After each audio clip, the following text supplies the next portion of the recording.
Quien les habla, Bruno Sansi. Le cuento a la gente que leí un artículo espectacular que me encantó en Infobae. Se llama CONICET, otra ruina del imperio populista. Muy interesante esta nota que habla de cómo el CONICET básicamente no funciona, ¿no? Y cómo se convirtió en un aparato de propaganda partidaria y me interesó tanto que me comuniqué con la autora, que es una investigadora del CONICET, que es la doctora María José Binetti, que también está tratando de tener una cátedra libre en la Universidad de Buenos Aires. María José, ¿me escuchás? Bruno Sansi aquí. Te escucho muy bien, Bruno. Un gusto estar con vos, con tu audiencia, y gracias por la invitación de la radio. Buenísimo, María José, un placer tenerte y muchas gracias por atendernos en este sábado, por lo menos acá, de mucho frío y de mucha acá nieve. También. Ahí también. Acá también, en Buenos Aires también. Así es. Mira, María José, siempre cuando se habla del CONICET es como tocar una llaga. Porque por un lado está la cuestión de que sirve y es el centro de excelencia científica nacional, y por otro lado parece que las cosas no son tan así. En lo personal siempre me pareció que era una institución que subvaluaba inclusive a sus investigadores. Me refiero a que, desde mi perspectiva por lo menos, nunca podía funcionar muy bien por lo poco que le pagan a los investigadores. Pero tu artículo que escribiste acá me dice cosas mucho más ásperas de este CONICET burocrático, prebendario, que obtura la competencia, que desincentiva la ciencia. Contame por favor por qué decís esto. Como vos bien decís, hay una especie de mito, ¿no?, en torno a CONICET, de sacralidad, de CONICET como si fuera una vaca sagrada o una de las vacas sagradas intocables. Lo mismo que es la universidad pública, ¿no? Son mitos, grandes mitos que hemos construido y que parecen intocables. Y yo creo que llegó la hora de tocarlos y llegó la hora de mostrar cómo están funcionando. Funcionan desde un paradigma, a mi juicio, por supuesto, y en mi experiencia, totalmente obsoleto, un aparato monopólico centralizado que centraliza toda la ciencia, una ciencia que se pretende nacional y además popular, como si la ciencia fuera, ¿no?, una propiedad de un Estado nacional, que la maneja, que la financia y que como sucede en este tipo de estados monopólicos, patrimonialistas, termina siendo un negocio privado. Entonces, detrás de CONICET lo que hay es la caja de muchos, el aparato de propaganda de muchos, una plataforma burocrática que justamente es vehículo de corrupción. Dicho burdamente, se la reparten entre ellos, en la gorda, y con empleados que sí, hacen trabajo subpago, por lo menos, ¿no? Un trabajo muy arduo donde realmente los investigadores nos estamos inmolando por vocación, pero con salarios bajísimos, cada vez más bajos, ¿no?, por la situación de Argentina y por el ajuste de este último año, y además dependiendo de una casta, una élite que tiene la manija, que son los burócratas de la unidad básica, de la propaganda, los más partidizados, los que están en la rosca, y que deciden quién entra y quién no entra, quién se queda y quién se va, conforme su fidelidad partidaria, podríamos decir. Entonces, es muy complicado. El esquema de CONICET hoy para mí es obsoleto, y en un sistema de degradación y de corrupción cada vez mayor, te diría en las últimas 2 décadas sobre todo, ¿no?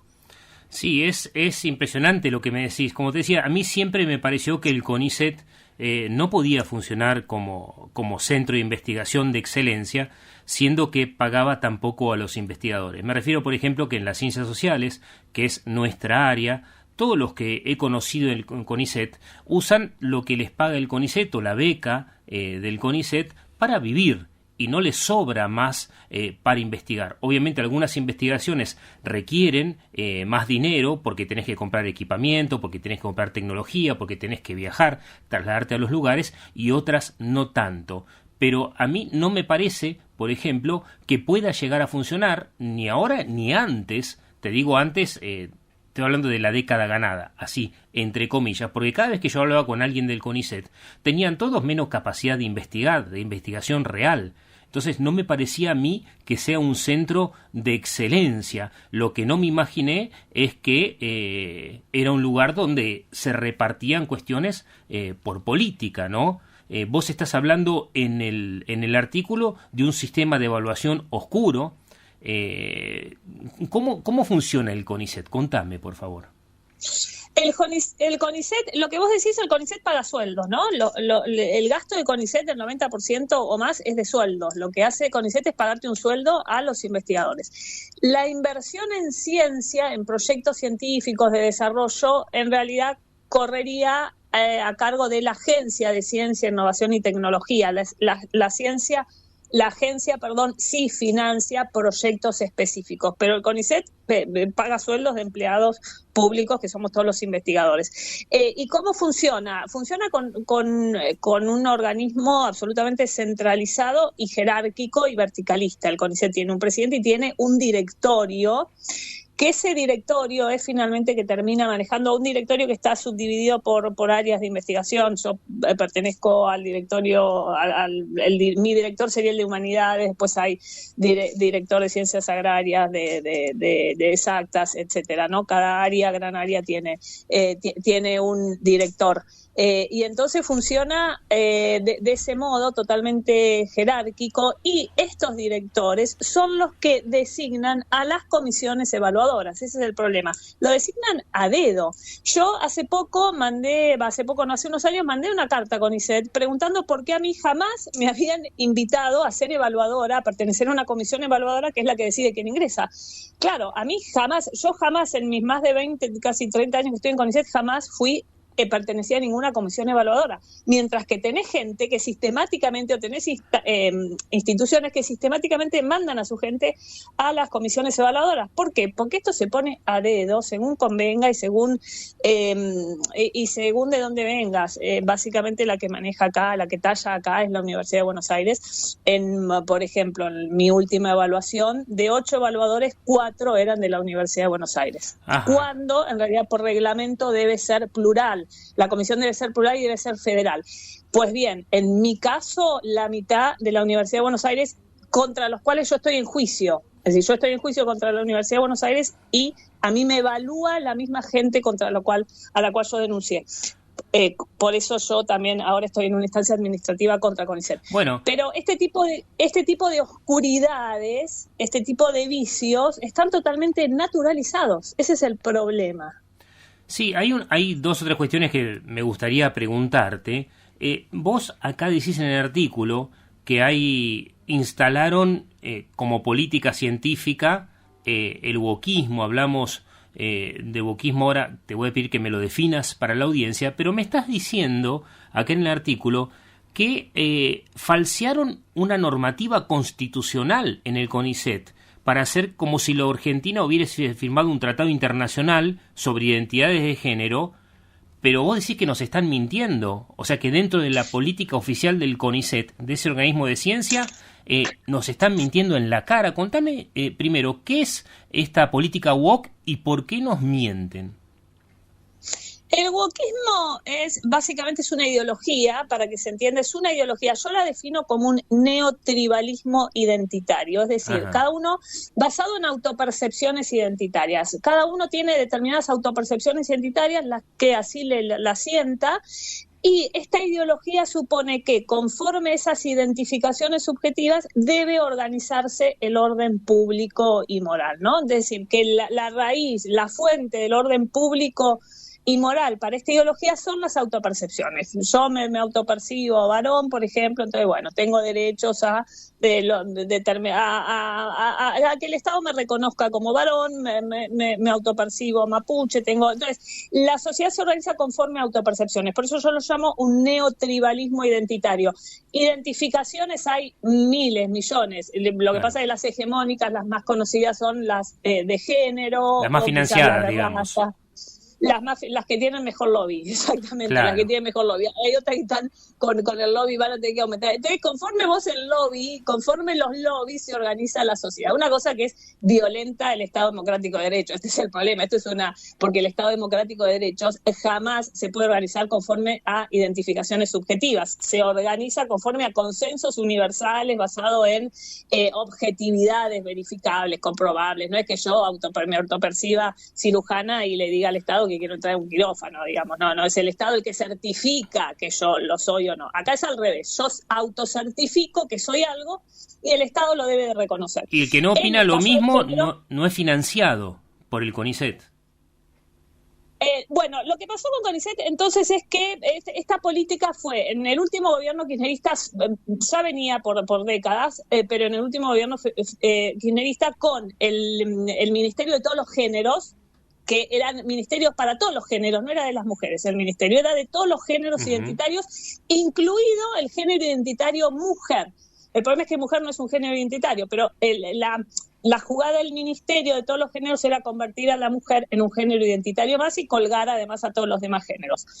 Por eso tenías LGBTIQ, donde las mujeres no son las lesbianas son otro género identitario, los varones no son gays, los gays también estaban ahí metidos, no son géneros. Bueno, en fin, el problema, lo que yo denuncio ahí es que desde este ministerio se encararon y se promovieron muchísimos programas para todos los géneros en muchas áreas de trabajo, de salud.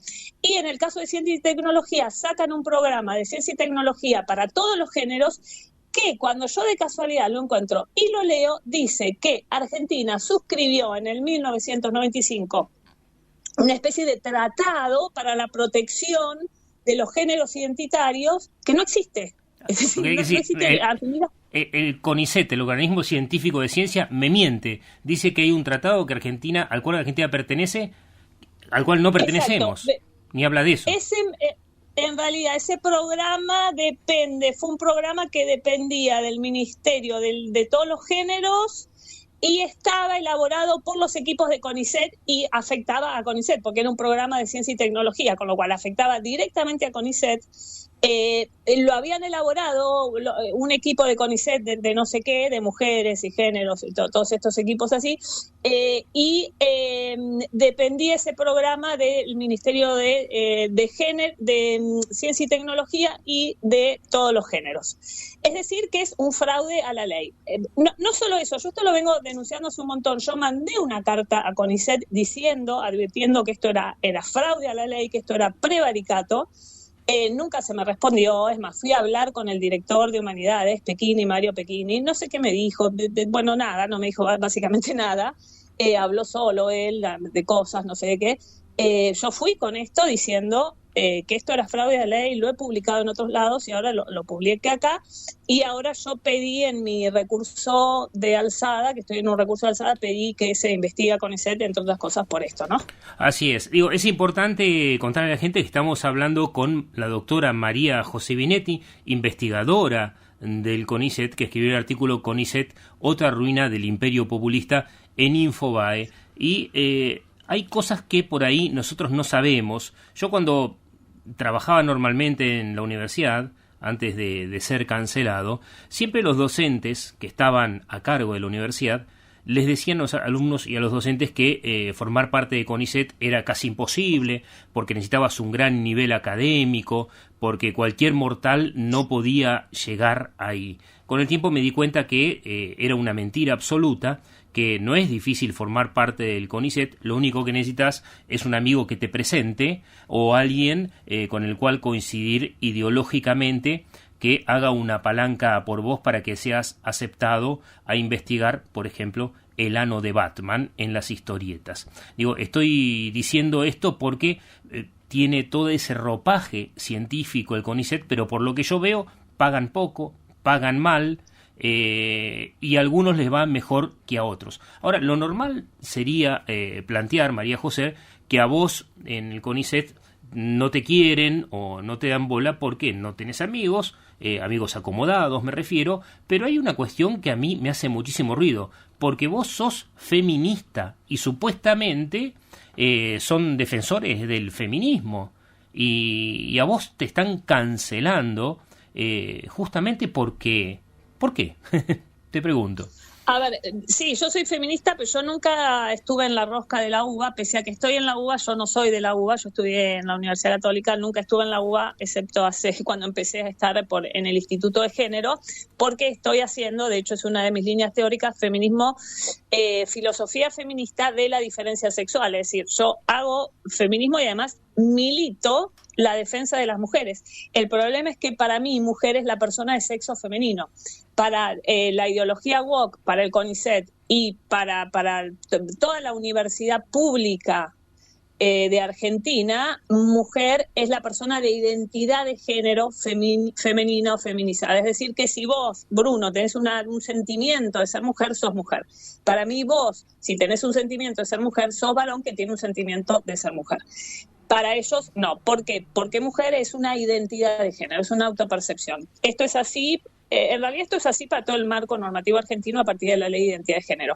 El problema es que esa Ley de Identidad de Género que dice que ser mujer es una identidad de género viola los derechos constitucionales que tenemos las mujeres por ser mujeres, es decir, personas de sexo femenino.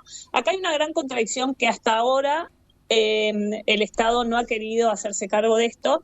Yo la vengo denunciando, la venimos denunciando internacionalmente, la venimos denunciando con equipos, con grupos de militancia y demás. Entonces yo, además de hacer teoría, filosofía contemporánea, feminista, y hacer feminismo de la diferencia sexual, donde decimos claramente que hay una diferencia sexual que es constitutiva y radical de la persona, que no tiene nada que ver con las autopercepciones de alguien.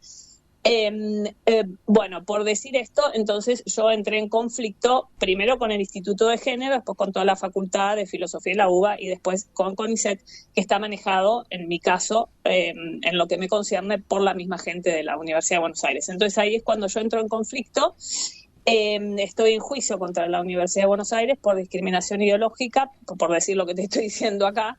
Y en el CONICET fue más o menos lo mismo, la misma gente que tengo problemas en la UBA emitió un dictamen diciendo que yo soy una amenaza para los derechos humanos de las minorías autopercibidas, porque yo digo que hay dos sexos y que la diferencia sexual es constitutiva y radical de la persona y que, digamos, lo que uno percibe o siente no tiene nada que ver con la diferencia sexual, o sí tiene que ver, pero de una manera un poco más compleja. O sea, que hay que explicarla. En criollo, vos decís que sos mujer porque nacés mujer y tenés órganos femeninos y actuás como mujer porque la biología sí, en primera instancia lo dice, la lógica pura, ¿o no? Sí, yo digo que ser mujer es una realidad biopsicosocial y espiritual. Es decir, no hay un órgano, no somos mujer porque tenemos ovarios, ni somos mujer porque tenemos una subjetividad feminizada, ni somos mujer porque usamos pollera y lavamos los platos. Es decir, por nada de eso somos mujeres. Ser mujer es una realidad biopsicosocial y espiritual que es constitutiva de toda la persona. Mujer es la persona de sexo femenino, lo mismo que varón es la persona. Entonces ese ser personal involucra muchísimos elementos, también los culturales, también los biológicos, también los subjetivos, también los psíquicos, también los libidinales, qué sé yo, infinidad de elementos. Entonces lo que yo digo es que esa unidad es irreductible a autopercepciones identitarias, basadas en estereotipos culturales que no sabemos tampoco cuáles son, porque vos me puedes decir, no, yo te puedo decir, yo me siento varón porque uso pantalones y qué sé yo, y mantengo a mi hijo, entonces yo en realidad soy un varón trans, bueno, qué sé yo, no tiene nada que ver eso con ser varón o ser mujer. Así es. Pero bueno, detrás de esto hay toda una ideología, toda una movida ideológica y lo cierto es que cuando uno intenta defender lo teórico, y no solo lo teórico, lo básico de sentido común, que hay mujeres y hay varones, esto es muy conflictivo y puede ser muy violento. Es un aparato, es una ideología muy, muy violenta. Bueno, ahora vamos a hablar, si te parece, en el segundo bloque, de cómo funciona esa ideología y de los daños reales que les produce a los científicos y a los académicos. Decíamos que estamos hablando con María José Binetti, investigadora del CONICET. ¿Estás ahí, María José, desde Buenos Aires? Aquí estoy, Bruno. ¿Se sigue escuchando? Se sigue escuchando y muy bien. Gracias por la espera. Estamos recordando hoy a Lalo Schifrin y tenemos a nuestro historiador acá Héctor Horacio Contreras, y con el cual estamos haciendo un trabajo interesante de historia del folclore patagónico. Entonces, cada tanto pasamos estas músicas para que nuestra audiencia lo disfrute. Estábamos hablando con vos, María José, de que sos feminista, investigadora del CONICET, y estás en proceso de cancelación en este momento. Te atreviste a decir que las mujeres son mujeres más allá de la teoría queer, digamos. Exactamente. ¿Y cómo fue tu cancelación? Contame. Mi cancelación empezó cuando yo hago, dentro de lo que es la teoría feminista, hago feminismo de la diferencia sexual, que es un feminismo que sostiene efectivamente esto que te digo, ¿no? Que ser mujer o ser varón eventualmente es una determinación constitutiva de la persona radical que tiene efectos en toda la dimensión personal, biopsicosocial y espiritual. Es decir, sí, las mujeres no somos solo físicamente distintas, sino que somos afectivamente distintas, somos culturalmente distintas, a los hechos me remito, ¿no? El sometimiento histórico de las mujeres y demás. Entonces, esa realidad es integral de la persona y no la podemos separar, no podemos decir hay un género de este lado y hay un sexo biológico del otro, porque ahí perdés a la mujer, perdés esa unidad indisociable que es ser mujer o ser varón. Entonces, sostener esto y supone también una crítica a todo lo que es wokismo, a todo lo que es esto de decir que ser mujer o varón es un constructo cultural, que eso es wokismo, ¿no? Es un constructo cultural y a partir del cual me identifico, entonces lo que cuenta son mis identificaciones con ese constructo cultural o no. Que yo puedo decir que soy varón porque uso pantalones y me gusta el fútbol, entonces y esto lo peor es que esto se les va bajando incluso a los niños, ¿no? A los menores, pero desde la ESI y desde las escuelas. Pero entonces cuando vos empezás a hilar fino, empezás a criticar una cosa, empezás a criticar la otra, y yo efectivamente empecé a criticar y a criticarlo en algunos seminarios que empecé a dar en la Universidad de Buenos Aires. Y ahí entonces empezaron las críticas, ¿no? Que mi posición era biologicista, porque yo decía que ser mujer era, además, la realidad del sexo femenino, que era esencialista, porque había una especie de esencia de lo femenino, que era transodiante, que lo mío era discurso de odio, que era trans excluyente, porque excluía a las mujeres trans de... etcétera, etcétera, epistemicida, porque mi teoría eliminaba las identidades trans. O sea que te convertiste en un monstruo, simplemente por decir que la mujer es mujer como una realidad biológica y como una realidad social. Te convertiste en un monstruo a ser cancelado. Además, lo que digo es que a los niños no se los puede extirpar o amputar por forzarlos a decir que se autoperciben trans, digamos. Esto es un discurso vacío. Además, digo que los varones no pueden entrar en espacios de mujeres, sean baños, sean deportes, sean cárceles. Además, digo un montón de cosas que claramente son tomadas por estos ídolos como discurso de odio. Entonces, lo que se asumió es que mi posición es una amenaza para la subsistencia de las minorías. Y esto se empezó a difundir, esto se empezó a normalizar en la universidad, fuera de la universidad, en todos lados. Y lo que sucedió es que me empezaron a cancelar. Es decir, yo pedía dar un seminario y me decían que no, pedía participar en un congreso, me decían que no.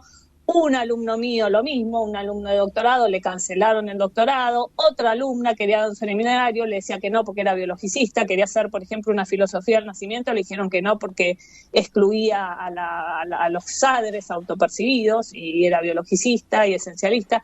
Entonces me fueron cancelando, digamos, entonces no tengo espacio de expresión alguna. O sea, no puedes investigar.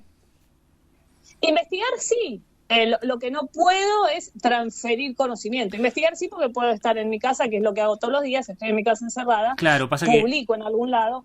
Claro, el problema es la transferencia de conocimientos. Claro, pasa que lo que yo te digo investigar, me refiero a investigar en equipo, porque básicamente vos estabas, por lo que yo sé, has estado dirigiendo tesis, inclusive tesis doctorales, que son investigaciones. Entonces vos, mal que mal, investigás junto con tus estudiantes, pero te cerceran la posibilidad y a ellos los van sacando. Yo me acuerdo que cuando a mí eran los ataques más acérrimos en la universidad, bueno, mi historia es diferente, pero había carteles en la universidad que decían, si tomás mate con Sansi, sos como Sansi. Si tomás mate con Sansi, sos él. Y acá a tus alumnos medio como que le dicen, si investigás con Binetti, sos Binetti, sos un opresor de las minorías. O sea, afectan la vida de la gente, le cortan las carreras.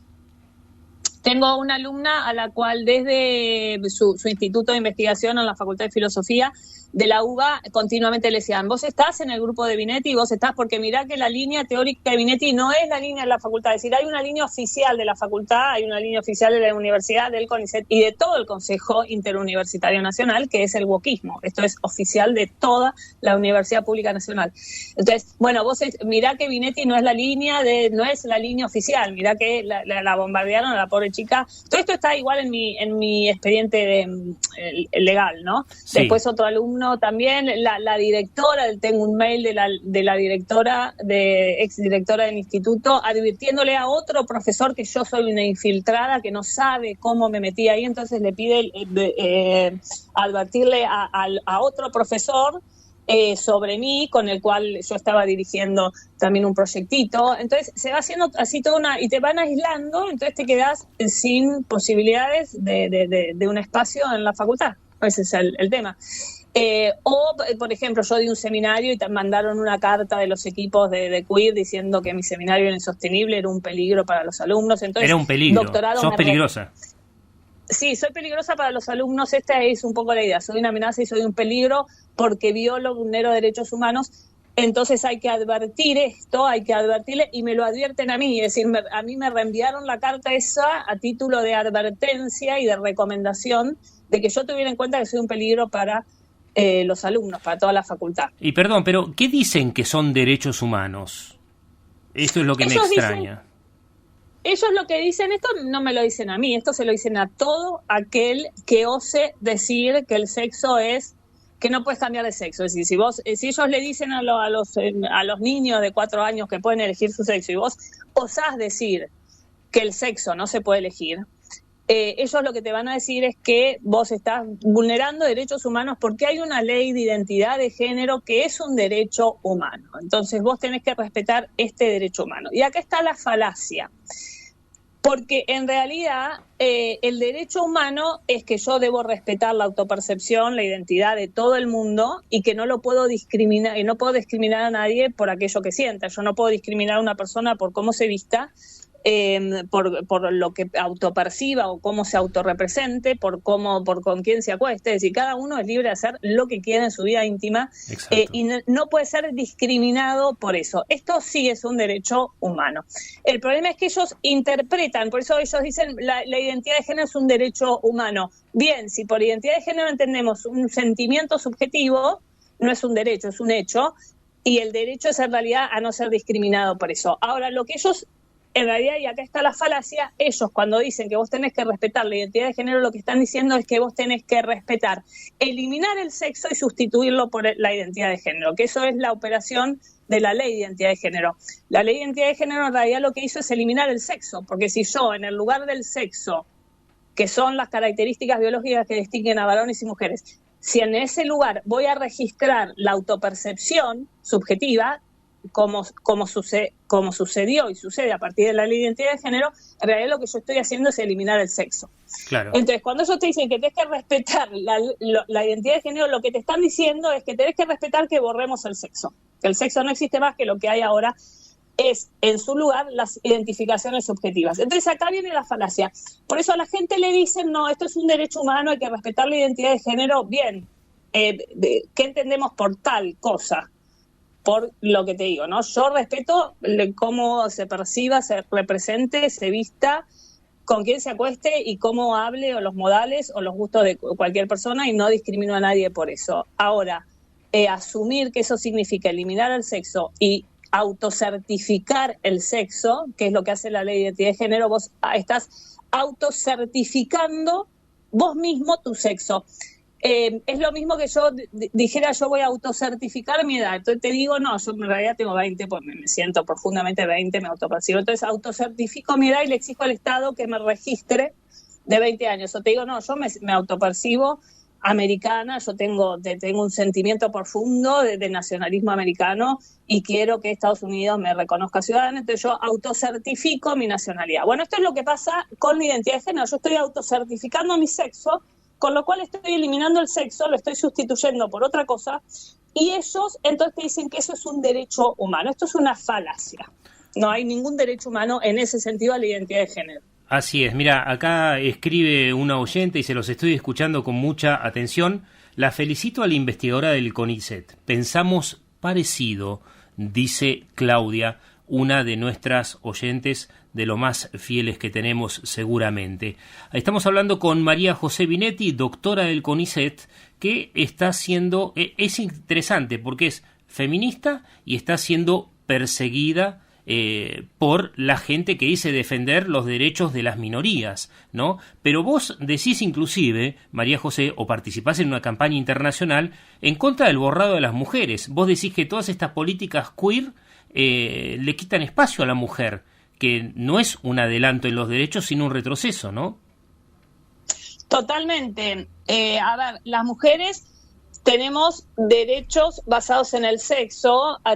La Constitución nos reconoce derechos basados en el sexo, nos lo reconoce además habiendo asumido la CEDAW, que es un tratado internacional que dice que las mujeres no podemos ser violentadas ni discriminadas en razón de nuestro sexo.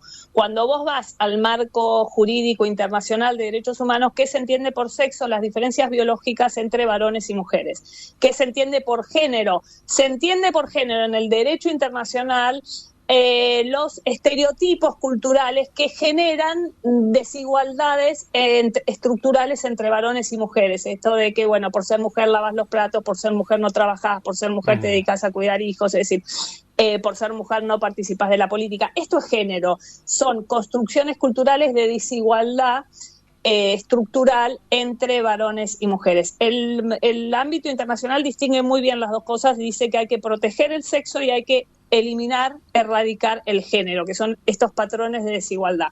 Pues bien, entonces las mujeres tenemos protecciones basadas en el sexo. Si vos ahora decís que en realidad el sexo es el género, porque en realidad el sexo es una construcción cultural que tenés que eliminar para reconocer a los géneros, que son las autopercepciones, entonces vos ahí estás discriminando a las mujeres en razón de su sexo. Esto es violencia y discriminación de las mujeres en razón de su sexo, porque vos ahora ya no tenés más mujeres, claro. Tenés sujetos autopercibidos mujeres. Entonces, en lo que eran cupos de mujeres, en lo que son deportes femeninos, en lo que son baños femeninos para la privacidad de las mujeres, en lo que son cárceles de mujeres femeninas para proteger a esas mujeres de abusos, si en todo eso en realidad lo que vas a meter son sujetos autopercibidos mujeres, en lugar de mujeres, estás violando los derechos fundamentales de las mujeres. O sea que no te parece bien entonces que un varón se identifique como mujer y faje a una mujer en el ring, o un varón se identifique como mujer y le gane en 100 metros de natación, o juegue al hockey y le meta un topetazo. Parece que no estás de acuerdo, sos como una sacrílega, nos dice acá, no, claro, Ariel Drach de Estados Unidos. Dice, esta señora es una sacrílega, le dice. Claro, no, y no estoy de acuerdo con que varones autopercibidos mujeres violen a mujeres en cárceles de mujeres. Esta es la realidad que tenemos. Hay varones violando mujeres, porque los varones, muchos de esos varones que están en cárceles de mujeres, que son delincuentes sexuales, y los varones reproducen los mismos patrones de conductas, se autoperciban mujeres o no se autoperciban mujeres. Los mismos patrones de conducta violenta se dan, los mismos niveles se dan en varones autopercibidos varones que varones autopercibidos mujeres. Entonces vos ahí estás metiendo violadores en cárceles de mujeres directamente por su autopercepción. Así es. No estoy de acuerdo con nada de eso, no estoy de acuerdo que se le diga a los niños que pueden elegir su sexo y que se pueden hormonar y esterilizar desde los 13 años. Entonces no estoy de acuerdo con nada de eso y soy una especie de monstruo. O sea que vos sos un monstruo, sacrílego, como dice Ariel Iván Drach, que estás en contra de la progresía local y en contra de los que piensan que esas cosas son normales, se llenen de plata solamente por decirlo. Interesante tu posición, María José, un placer leer tu artículo, y hoy los tiempos se nos están acabando y el programa está llegando a sus estertores, pero me gustaría, si fuera posible, entrevistarte más adelante para que amplíes, porque vos inclusive decís que el CONICET ha negociado y ha hecho pactos con proxenetas. Esto es Sí, gravísimo. Vos sabés que el CONICET tiene varios convenios laborales con organizaciones proxenetas. Te digo concretamente, AMAR, que es la Asociación de Meretrices Argentinas, y Retrasex, que son organizaciones muy bien financiadas por corporaciones internacionales para promover la legalización del trabajo sexual. Y la ideología woke en realidad es una ideología indisociable de la promoción del trabajo sexual, que no es trabajo, es violencia contra las mujeres, y del trabajo reproductivo, que no es trabajo reproductivo, es subrogación, que es violencia contra las mujeres. Todo lo que es wokismo, ideología woke, son grandes promotores de la legalización de todo esto. Por lo tanto, era esperable que CONICET firmara estos convenios laborales para el trabajo sexual. El problema es que para la normativa argentina esto no es trabajo, es violencia contra las mujeres. Argentina tiene firmados tratados internacionales, ahí sí son reales los tratados, que no verso como los que se inventaron que firmaron. Sí hay tratados, la Convención de Palermo contra la trata de personas. Entonces hay firmados tratados internacionales para los cuales es incompatible el trabajo sexual y los convenios con organizaciones proxenetas. Es decir, estamos hablando de un Estado proxeneta directamente. A ese nivel es el CONICET que tenemos o que hemos tenido hasta hace 2 años. Está bien, entonces hay mucho por hacer, está bien. Bruno. En definitiva, entonces, así como está, no sirve, digamos. No. Porque básicamente es una máquina no solamente de adoctrinamiento, sino de prohibición del que piensa diferente y de desfinanciamiento de investigaciones importantes y de muchísimo dinero, digamos, para financiar estas estupideces. Acá otro oyente dice, gracias María José por hacer valer verdaderamente los derechos de las mujeres y poner claro sobre oscuro con tu investigación. María Josinetti, te agradecemos. Si te parece, esta es la primera de varias entrevistas. Por supuesto, yo encantada. Bueno, aquí estoy cuando gusten. Organizamos otra. María José, te cuento que acá nieva y en la Patagonia hay una cosa que ustedes muchos no conocen, que es el mensajero al poblador rural, que esta radio lo tiene desde que nació. Sabés que acá, como la gente está lejos y no había teléfonos ni celulares en los campos, la gente se mandaba mensajes por la radio. No sé si conocías esa modalidad. No la conocía. Bueno, es muy interesante, así que lo que vamos a escuchar ahora es un tema que empieza con un día como hoy, un día de tormenta, donde se le manda un mensaje a un poblador rural y el cantor le canta una canción. Estamos hablando de folclore patagónico y de un compositor que ha tomado ritmos indígenas y los ha reconvertido, que es Hugo Jiménez Agüero, ¿no? Y él canta estas cuestiones locales que, si querés, más adelante en la próxima entrevista te vamos contando. María José, muchísimas gracias. Un gusto a disposición y un placer haber estado con ustedes. Un placer. María José Binetti, doctora del CONICET, feminista en contra del bordado de las mujeres. Uno pensaría que son los hombres los que son perseguidos por este progresismo tan violento de minorías tan sobrerepresentadas y que afectan a la gente con tanto poder.